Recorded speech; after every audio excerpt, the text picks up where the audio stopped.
అప్పుల బాధలు వెంటాడుతున్నాయా? అయితే 6 జేవిఆర్ వారి జాతిరత్నాలు ధరించండి. హాయ్ హలో నమస్తే, నేను మీ కట్టా కార్తీక్.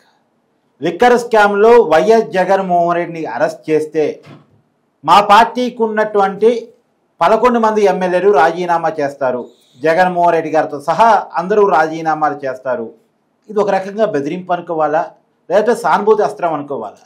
వైసీపీ ఇస్తున్న ఈ లీక్ను ఎలా చూడాల్సిన పరిస్థితి కనపడతా ఉంది. మాట్లాడుకునే ప్రయత్నం చేద్దాం. నాతో ఉన్నారు సీనియర్ జర్నలిస్ట్ డివి శ్రీనివాస్ గారు. సార్ నమస్కారం. సార్ నమస్తే. సార్, లిక్కర్ కేసులో వైఎస్ జగన్మోహన్ రెడ్డి గారు అరెస్టు జరగబోతోంది అనే ప్రచారం ఒకవైపు, ఒకవేళ అరెస్టు చేసే కాడికి వస్తే వైసీపీకి ఉన్న ఎమ్మెల్యేలంతా మూకుమ్మడిగా రాజీనామాలు చేస్తాం అని వైసీపీ ఇస్తున్న లీక్ మరొక వైపు. ఇది కూటమి ప్రభుత్వానికి ఇస్తున్న బెదిరింపు అనుకోవాలా, లేదా ప్రజల్లో సానుభూతి అస్త్రం అనుకోవాలా? ముఖ్యమంత్రి చంద్రబాబు సింగపూర్ పర్యటన. ఆయన సింగపూర్ వెళ్ళగానే ఇక్కడ జగన్మోహన్ రెడ్డి ఎత్తుతారని ఒక ప్రచారం. అంటే గతంలో మనం చూసాం, జగన్మోహన్ రెడ్డి సీఎంగా ఆయన లండన్ పర్యటన. ఆయన అప్పుడు ఏమని చెప్పాడు, నేను లండన్లో ఉన్నాను, ఈలోపు చంద్రబాబుని ఎత్తేసారు అన్నాడు. అంటే karma boomerangs, what you give you get. నువ్వు ఏది ఇచ్చావో అదే నీకు తిరిగి వస్తుందా? ఇప్పుడు ఏది కరెక్ట్గా సింగపూర్ పర్యటన ఒక 6 రోజుల్లో ఏముంది. అవును, ఇప్పుడు 26 నుంచి రేపు 1వ తారీఖు దాకా ఉంటుంది. ఈ 6 రోజుల్లోనే జగన్మోహన్ రెడ్డిని ఎత్తేస్తారా? అంటే ఎత్తడం అంటే ఆయన భాషలో లిఫ్ట్ చేయటం, అరెస్ట్ చేయడం కాదు సార్. దానికి చాలా కథ ఉంటుందేమో. అంటే గవర్నర్ గారి పర్మిషన్ ఇవన్నీ ఉంటాయేమో, మాజీ ముఖ్యమంత్రి కాబట్టి. అంటే అప్పుడు చంద్రబాబు అరెస్ట్కి ఎవరిని పర్మిషన్ తీసుకున్నారు? అప్పుడే జరిగాయన్నీ జరుగుతాయి. న్యాయ పోరాటం కోర్టులు చేసేవి, కోర్టులు చేస్తాయి. 17A అంటారు, అది ఆ పోరాటం అది నడుస్తూనే ఉంటుంది. అంటే ఎత్తడానికి ఏది అడ్డంకి కాదు వీళ్ళు ఎత్తాలనుకుంటే.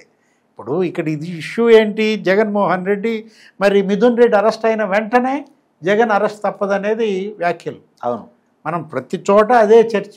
జగన్ ఎప్పుడు అరెస్ట్ అవుతాడు, కట్టప్పని ఎవరు చంపారు అనేది కాదు, బాహుబలిని కట్టప్ప ఎందుకు చంపాడు అనేది కాదు ఇప్పుడు ప్రశ్న. జగన్మోహన్ రెడ్డి అరెస్ట్ ఎప్పుడు అనేది ప్రశ్న. ఇక్కడ ఒకటి, మొత్తం ఆ హవాలా నెట్వర్క్, లిక్కర్ మాఫియాలో మనం తీసుకున్నట్లయితే మనీ లాండరింగు, ఆ గ్యాంగ్ మొత్తం, ఆ డబ్బంతా మిథున్ రెడ్డి దగ్గరికి చేరేదని, మిథున్ రెడ్డి నుంచి ఆ డబ్బు అంతిమ లబ్ధిదారుగా జగన్మోహన్ రెడ్డికి అనిల్ ద్వారా, మిథున్ ద్వారా చేరిందని కదా ఇప్పుడు ఈ సిట్ ఈ ఎఫ్ఐఆర్లో కానీ ఛార్జ్షీట్లో కానీ పేర్కొన్నది. మిథున్ రెడ్డి అరెస్ట్ అయిన వెంటనే జగన్మోహన్ రెడ్డి అరెస్ట్ తప్పదనే ఆ పార్టీ కూడా గ్రౌండ్ అంతా ప్రిపేర్ చేయించుకుంటాను. నిన్న సజ్జల రామకృష్ణారెడ్డి కూడా ప్రెస్ మీట్లో అదే అన్నాడు. ఏమని, మొత్తం మేము ప్రిపేర్ అవుతున్నాం అన్నాడు. దేనికి ప్రిపేర్ అవుతున్నారు? అరెస్ట్కి ప్రిపేర్ అవుతున్నారా? అంటే మీరు అన్నారు ఏదో రాజీనామాలు కూడా చేయించాలన్న ఆలోచన చేస్తున్నారు, అది కూడా వచ్చిందని. 11 మంది రాజీనామాలు చేయడం ద్వారా ప్రభుత్వంపై ఒత్తిడి పెంచడం, దర్యాప్తుని అడ్డుకోవడం, ఈ పోలీస్ అధికారులు వీళ్ళ యొక్క స్పీడ్కి ఒక కళ్ళెం వేయడం. ఏం జరుగుద్ది రాజీనామాలు చేస్తే? మళ్ళీ ఎన్నికలు వస్తాయి. అంటే నువ్వు చెడింది కాక వాళ్ళని కూడా చెడగొడదామనా? అది ఇక్కడ చర్చ కూడా ఉంది సార్. అసెంబ్లీకి రానప్పుడు వాళ్ళు ఉంటే ఏంది, రాజీనామాలు చేస్తే ఏంటి అనే చర్చ కూడా ఉంది. అంటే ప్రతిదానికి రాజీనామా అస్త్రం కాదు. రాజీనామాలు ఎప్పుడు ప్రజలు ఆమోదిస్తారు, ప్రజలు మీకు ఎప్పుడు అండగా నిలబడతారు, మీ రాజీనామాకి ఒక హేతుబద్ధమైన కారణం ఉంటే. అవును, మనం చూసాం అప్పుడు తెలంగాణ యాజిటేషన్ అప్పుడు వరుసపెట్టి రాజీనామాలు చేసి మరి కేసీఆర్ పార్టీని నిర్మించుకున్నాడు. పదే పదే వాళ్ళ రాజీనామాలు వాళ్ళకి కలిసి వచ్చాయి. జగన్మోహన్ రెడ్డి కూడా అదే చేశాడు. అవును, ఆయన కాంగ్రెస్ నుంచి బయటకు వచ్చినప్పుడు అప్పుడు అందరూ ఎమ్మెల్యేలు ఆయనతో పాటు వచ్చిన వాళ్ళు రాజీనామా చేయమన్నారు. రాజీనామాలు చేసినప్పుడు అప్పుడు ఆయన పైన సింపతి ఏది, కాంగ్రెస్ పార్టీ ఆయనకు అన్యాయం చేసిందని సోనియా గాంధీ అప్పట్లో తల్లి కన్నీళ్లు, రాజశేఖర రెడ్డి దుర్మరణం పైన అనుమానాలు ఆమె వ్యక్తం చేయడం, చెల్లి అసలు జెండా భుజాన మోయడం. ఏది, షర్మిల. జగన్ జైలుకి వెళ్ళిన షర్మిల ఆ జెండాని మోసింది, మరి పాదయాత్ర చేసింది, నిలబెట్టింది. అంటే అటు కుడివైపు తల్లి, ఎడమవైపు చెల్లి, జగన్ ప్రయాణంలో సానుభూతి వెల్లువ ఆ రోజు. ఇప్పుడు ఆ పరిస్థితి ఉందా? ఇప్పుడు జగన్ సానుభూతికి అర్హుడా? నీకు ఎందులో అయినా సానుభూతి వస్తుంది కానీ కార్తీక్, మద్యంలో రాదు.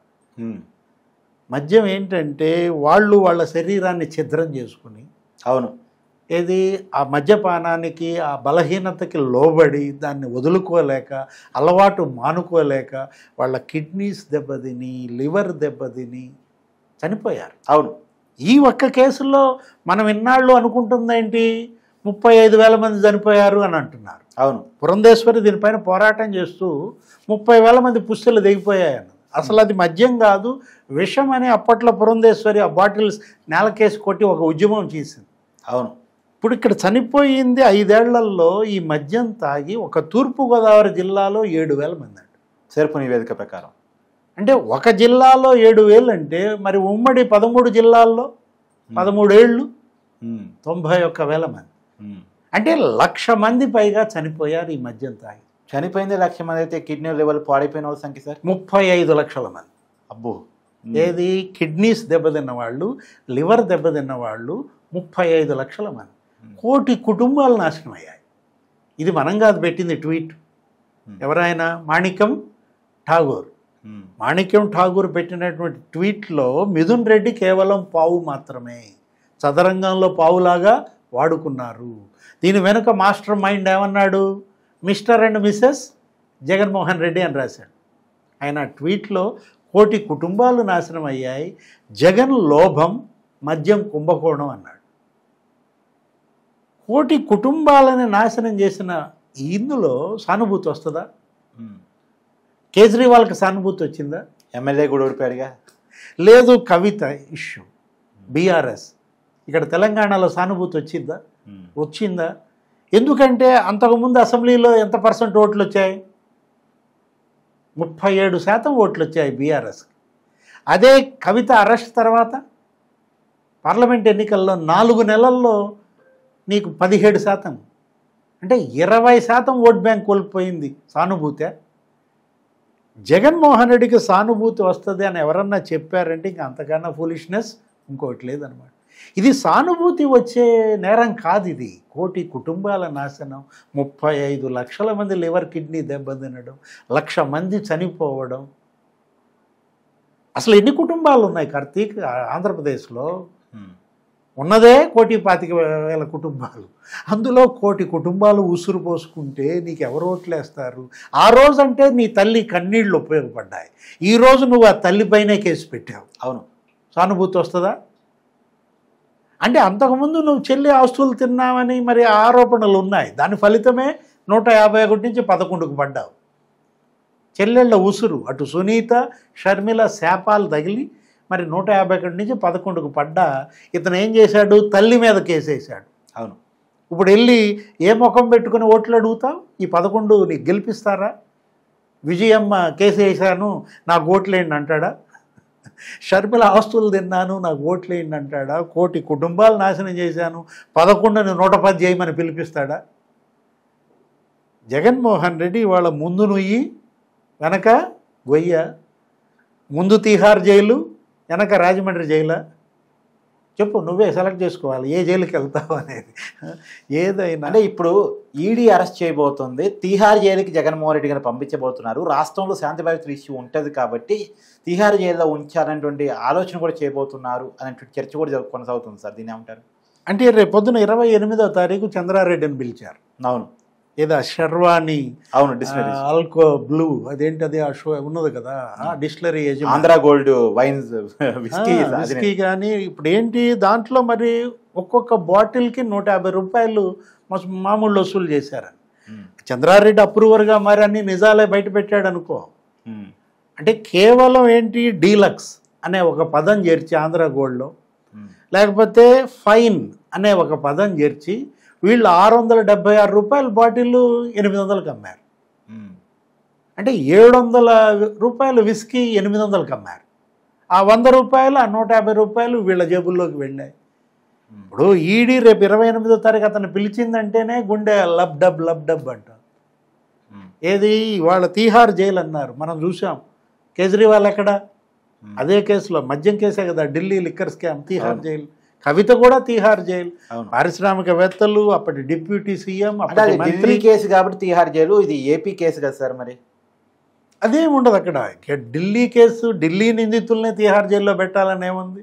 ఇక్కడ శాంతి భద్రతల సమస్య అదే ఏది ఆంధ్రప్రదేశ్లో మనం చూసాం, రాజమండ్రి జైల్లో పెడితే మాకు భద్రత కల్పించలేమంటారేమో అక్కడ ఉన్నటువంటి పోలీస్ సిబ్బంది. ఎన్ఫోర్స్మెంట్ డైరెక్టరేట్ ఏం చేయబోతోంది? ఇక్కడ అరెస్టులు ఒకటే పరిష్కారం కాదు, వీళ్ళ యొక్క ఈ అవినీతి సంపదని జప్తు చేయాలి. ఒక్కొక్కడు హైదరాబాద్లో 92 ఎకరాలు కొన్నాడంట ఆ కేసిరెడ్డి రాజు తల్లి పేరు మీద, కూతురు పేరు మీద. అంటే ఈ 5 ఏళ్లలో ఈ లిక్కర్ మాఫియా నిందితులు ఎన్నెన్ని ఆస్తులు కూడా పెట్టారు, మొత్తం అంతా జప్తు చేయాలి. అది ఈ బాధితుల సంక్షేమం కోసం ఉపయోగించాలి. ఎందుకంటే నాశనమైన కుటుంబాలన్నీ 1 కోటి కుటుంబాలు అన్నమాట. ఆ బాధితుల సంక్షేమం కోసం ఉపయోగించాల్సిన బాధ్యత కూడా ఈడీదే. ఈడీ ఇప్పటికే విజయ్ మాల్యా, లేకపోతే లలిత్ మోడీ, చోక్సీ, నీరవ్ మోడీ వాళ్ళ ఆస్తులు జప్తు చేసింది. 32,000 కోట్ల ఆస్తులు జప్తు చేస్తే 22,000 కోట్లు వాళ్ళవే. ఆ డబ్బు మొత్తం బాధితుల సంక్షేమం కోసం ఉపయోగించమంది.